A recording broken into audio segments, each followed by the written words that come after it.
બધી ટણી અને હોશિયારી આપણી નાગરિકોની સામે નીકળે છે।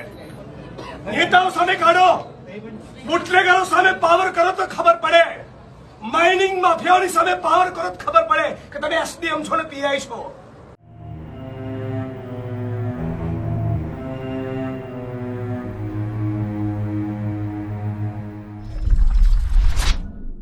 આ દ્રશ્ય ગઈકાલે જે રીતના અનંત પટેલ અને જિગ્નેશ મેવાણીએ ચીખલીમાં એક વિરોધ પ્રદર્શન અને એક રેલી કરી હતી એના પછીના છે।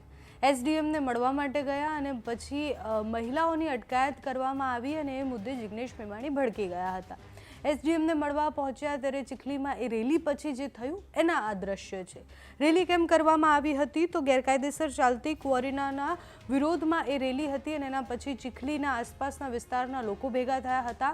અનંત પટેલ ત્યાં હતા, જિગ્નેશ મેવાણી ત્યાં હતા। રેલી બાદ જ્યારે એસડીએમની ઓફિસ પહોંચ્યા ત્યારે એક મહિલાની અટકાયત કરવામાં આવી। મહિલાની અટકાયત પછી જિગ્નેશ મેવાણીએ બહુ જ બધા સવાલ કર્યા કે ગેરકાયદેસર દારૂના ધંધા ચાલે છે ત્યાં તમે દાદાગીરી કરતા નથી, બીજી જગ્યાએ જે ગેરકાયદેસર ચાલતું હોય છે ત્યાં પોલીસ ચૂપ રહી જાય છે અને પોલીસ સામાન્ય માણસ પર કેમ દાદાગીરી કરે છે?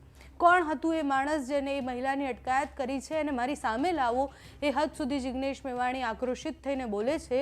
મોટાભાગની રેલીમાં જિગ્નેશ મેવાણીનો આક્રમક અંદાજ દેખાતો હોય છે પણ પોલીસ સામે ગઈકાલે જે રીતના એમને વાત કરી એ ખૂબ ગંભીર હતી। પોલીસ સામે ઘણા બધા આક્ષેપો પણ કરવામાં આવ્યા। ગઈકાલે જે રેલી થઈ એમાં અનંત પટેલ પણ એટલા જ આક્રોશિત હતા। ચીખલી એની આસપાસના વિસ્તારો, નવસારીની આસપાસના વિસ્તારોના જે આદિવાસી વિસ્તારોની સમસ્યા છે એ સમસ્યાને લઈને અનંત પટેલ સતત અવાજ ઉઠાવતા હોય છે। ગઈકાલે જિગ્નેશ મેવાણી પણ ત્યાં પહોંચ્યા હતા। રેલી બાદ પોલીસ પર જિગ્નેશ મેવાણી કેમ ભડક્યા, શું વાતચીત થઈ તે સાંભળો તમે। બધી ટણી અને હોશિયારી આપણી નાગરિકોની સામે નીકળે છે।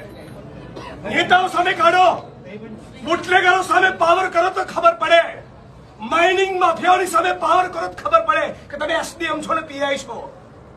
એટલે બહુ એસડીએમ ફેસડીએમ જોયા, બહુ પીઆઈ બીઆઈ જોયા, આ બહેનોને ધક્કા મારો છો। Was that bloody nonsense? કોણ હતો બેવકૂફ? હાથ લગાડો બહેનોને। એમના સમજતા કે ટોળું છે અને કેમેરા છે, એકલો હશે ને તો બી આવું બોલીશ। તમારો ટોટલ સ્ટાફ હશે અને એક કેમેરો ને એક માણસને તો બી આ જ ભાષામાં બોલીશ। બદતમીજીથી બહેનો જોડે વાત નહીં કરવાની। તમારું ડિપાર્ટમેન્ટ, મહેસૂલ તંત્ર, જીઓલોજી અને પોલીસ બધા જ ખોટા છે। 7 મહિનાથી લોકો કહી રહ્યા છે, એમને મગજ નથી ગયું। આ ડિસરિસ્પેક્ટ છે લોકો માટેની। માણસ મોકલો અત્યારે તમારા અને બધું માઇનિંગ બંધ કરાવો ઇલીગલ।